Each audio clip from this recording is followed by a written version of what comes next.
दो तीन चीज़ें आपसे जानना है। एक तो सिलेक्शन के हवाले से एनालाइज कीजिए, क्या मेरिट हुई है, और कुछ बच्चों को जब चांस दिया गया है और हम देख रहे हैं तो फिर हमें अली रज़ा कहीं नज़र नहीं आ रहा। फिर हमें वो 4-5 ऐसे नाम ज़रूर हम डिस्कस करेंगे आगे भी जिनको हमें टीम में होना चाहिए था और फिर वही चेहरे नज़र आ रहे हैं। नवाज़ की क्या परफॉर्मेंस थी, किन बेसिस के ऊपर आया, ये भी एक क्वेश्चन मार्क है। इस हवाले से आपका क्या ओपिनियन? देखिए, इससे मैं 2 से 3 मिनट आपके लूँगा। सबसे पहले तो ये है कि हम सिलेक्शन कमेटी की बात करते हैं। जब ये सिलेक्शन होती है तो सिलेक्शन कमेटी किस तरह अनाउंस हुई है, किस तरह हमारी टीम आई है, और वो मैं इस बात पे हैरान हूँ कि आपकी डिग्निटी है। आप पैसे पे कुर्बान कर रहे हैं।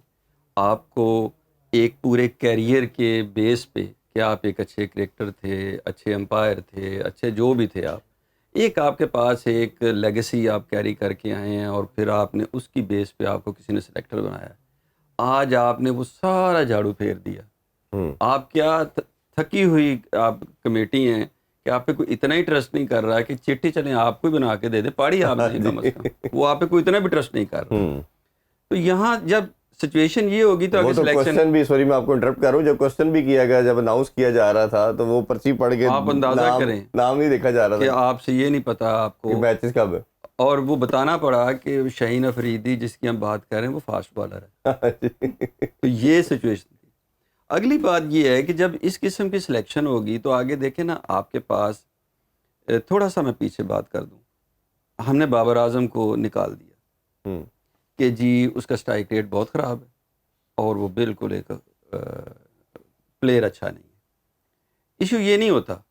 मैं आप क्वेश्चन करता हूं कि आप कोहली को और इसको हम कंपैरिजन करते रहे तो कोहली को कहें कि पाकिस्तानी टीम में यही परफॉर्मेंस दे देगा, वो नहीं दे सकता। 134 का या 35 का स्ट्राइक रेट उसका है जी, 132 का इसका है, 129 का है, फखर का इवन 132 का है, फखर का 132 का, 135 से ऊपर है ही कोई नहीं है जी। तो हमने बाबर को क्यों निकाल दिया?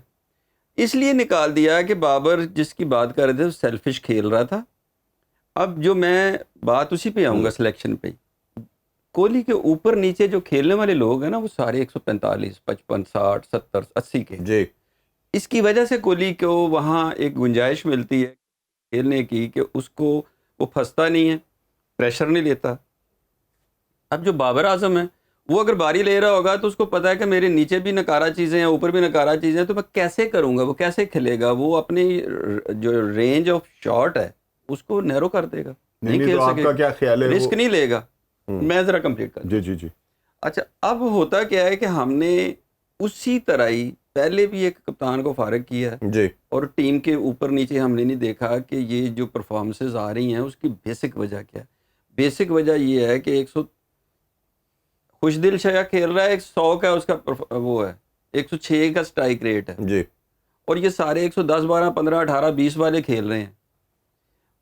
इस वक्त जो हमने सेलेक्ट की है टीम उसमें फिर वही है कि हमारे पास जो हमारा मिडल ऑर्डर है वो बताएं कि क्या है। वो हम हुसैन तलत को ले गए हैं, क्या उसकी बैटिंग की परफॉर्मेंस है, 4 या 6 या 8 विकेटें हैं उसकी। उसके नीचे हमने वो न्याजी को डाल लेते वहाँ, उसके साथ हम दूसरा बंदा ले गए हैं वो जो है नवाज है, वो कैसे ले गए हैं वो शादाब की जगह इस्लामाबाद यूनाइटेड की जगह वो जो हम कहते हैं ना कि मैं आना तू जरा मेरा पैर रख मेरी जगह मल गया, ये वो जगह मली जगह दी। हाँ जी। तो वो आपने नवाज को रख दिया वहाँ पे। बिल्कुल आपने ठीक पॉइंट आउट किया कि ये जो अब जो कप्तान है, अब जो कप्तान है जिस तरह वहाँ पे कप्तान ओवरशैडो हो गया था बिकॉज ऑफ बुरी परफॉर्मेंस ऊपर नीचे, यहाँ पे कप्तान ओवरशैडो हो जाना अच्छी परफॉर्मेंसेस पे जी, कि कप्तान ने उनके बराबर परफॉर्मेंस नहीं दे सकनी, कप्तान की कार को जगह फिर नहीं बनी। अच्छा, मैं मोहसिन भाई इस जो आपने बात की उसमें ऐड करता चलूँ कि जो बाकी लड़के थे ना, मेरी कई प्लेयर से बात हुई जो 4-5 साल खेलते रहे, उनका मानना ये था कि रिजवान और बाबर 120 में से 80-90 बॉलें 90% कंज्यूम करते हैं, ऐसा ही हमें देते हैं ये 30-35 बॉलें, और एक प्लेयर के हिस्से में आती है एवरेज 7-8 बॉल्स, और ये कहते हैं कि 7-8 बॉलों पे जाके 30 करो, और इंटरनेशनल लेवल पे नहीं करने देती टीमें कैसे। तो खुद जब ये 70-80 बॉलें खेलेंगे तो इनकी एवरेज भी ठीक रहेगी और इनके मामला इसमें फर्क पता कहाँ जी। मैं बाबर के कभी भी टीम के निकालने के हक में नहीं, लेकिन स्ट्राइक रेट का मसला था, जिस मैं हमेशा कहता हूँ आपके 10 रन हो या आपका 100 रन हो, उससे आपकी टीम जीतनी चाहिए। मैं आपको बताता हूँ इसमें फ़र्क क्या है। फ़र्क इसमें ये है कि मैं भी ये कह रहा हूँ कि वो उसका स्ट्राइक रेट अच्छा नहीं था, लेकिन फ़र्क वहाँ पे बाबर आजम से ज़्यादा रिजवान का है कि आप रिजवान को ऊपर अगर बाबर के साथ ओपन करा रहे हैं, अगर बाबर के साथ ओपन फखर ही करता रहता है या कोई अच्छा लड़का जिसका रन रेट अच्छा करता रहता है तो बाबर पे इतना प्रेशर ना आते। वहाँ पे जो ज़्यादा प्रॉब्लम आया है, ये आप 2-3 दिन में, कल से खबरें आना शुरू हो गई हैं, अगले 2-3 दिन में आप खबर आ जाएगी कि बाबर और रिजवान जो है ना एक दूसरे पे मुद्दा डालेंगे। ये मैं आपको बता रहा हूँ। तो दोस्तियां भी तो इन्होंने निभाई है ना, आप भी कुछ इसमें ऐड करना आ जाएंगी कि तूने मुझे निकाला, मैंने तुम्हें निकाला, ये अगले 2-3 दिन में खबरें आ जाएंगी। नहीं, वैसे भी अब तो कोच ने भी ये इंदिया दे दिया। पहले तो खैर बीच में ये खबरें आ रही थी कि उनको कहा गया कि आप विकेट कीपिंग भी करें तो आपकी जगह बन जाती है। तो भाई जो 2 विकेट कीपर बाहर बैठे हुए हैं उनका क्या कसूर है? नहीं, उन्होंने तो फिर रिवर्ट कर दिया ना। नहीं, वो तो बात की बात है ना, वो तो बात की बात है कि नहीं है मैंने ऐसे नहीं कहा, ठीक है ना। लेकिन अब उन्होंने एक नया लुच फ्राई कर दिया और वो ये है कि जनाब आप ओपनर जो है आपकी जगह बनती है। तो भाई इससे पहले ओपनर 2-3 जो बाहर बैठे हुए हैं और जो नौजवान लड़के जिन्होंने परफॉर्म किया है, अभी ठीक है ना, ओपनर है, उसका नाम ही नहीं लिया, वो उसका नाम ही नहीं लिया। फिर और भी बैक पर भी उसके बड़े अच्छे लड़के जो हैं वो मौजूद हैं कि जिन्होंने परफॉर्मेंस दी है, ठीक है ना। तो उनका नईम का नाम लेने लगा है, ठीक है ना। तो मतलब ये कि उनका क्या कसूर है? अगर आप फिर वो मिल मिलाकर फिर वही खिचड़ी पकाने लगे कि जनाब आप ऐसा कर लें तो ये हो जाएगा, तो ये तो फिर यार बड़ी ज्यादती है, ठीक है ना।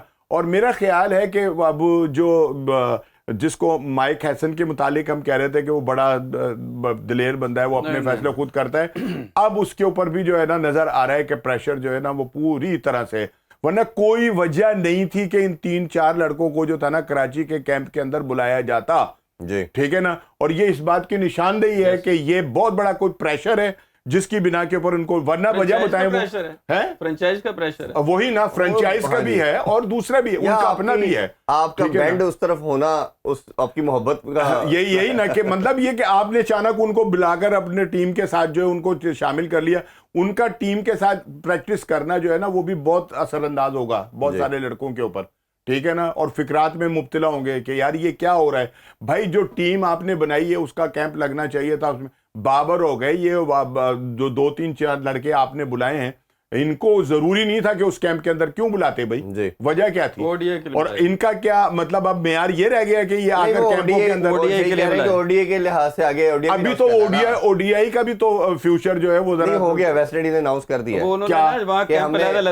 वेस्ट इंडीज, ये टीम जो T20 बांग्लादेश से ट्रेवल करके वेस्ट इंडीज जाएगी वो, लेकिन ये हो रहा था ना कि वो जो ओडीआई है उनको T20 नहीं, लेकिन वो वेस्ट इंडीज ने रिफ्यूज कर दिया ना। वेस्ट इंडीज ने कहा कि हम टिकट सेल आउट कर चुके हैं, हम नहीं कर सकते। खेलों से रिलेटेड तमाम अहम खबरें और अपडेट जानने के लिए सुनो न्यूज़ के YouTube चैनल को भी सब्सक्राइब करें और बेल आइकन को क्लिक करना मत भूलिएगा।